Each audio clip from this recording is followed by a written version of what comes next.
شروع اللہ کا نام لے کر جو بڑا مہربان نہایت رحم والا ہے۔ قسم ہے آسمان کی اور رات کو آنے والے کی، اور تمہیں کیا معلوم کہ وہ رات کو آنے والا کیا ہے؟ چمکتا ہوا ستارہ۔ کہ کوئی جان ایسی نہیں ہے جس کی کوئی نگرانی کرنے والا موجود نہ ہو۔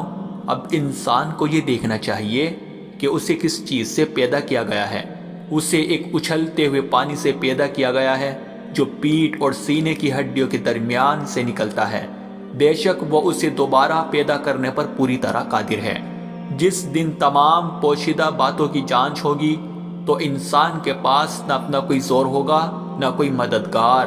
قسم ہے بارش بھرے آسمان کی اور پھوٹ پڑنے والی زمین کی کہ یہ قرآن ایک فیصلہ کن بات ہے اور یہ کوئی مذاق نہیں ہے۔ بے شک یہ کافی لوگ چالیں چل رہے ہیں اور میں بھی اپنی چال چل رہا ہوں، لہٰذا اے پیغمبر تم ان کافروں کو ڈھیل دو، انہیں تھوڑے دنوں اپنے حال پر چھوڑ دو۔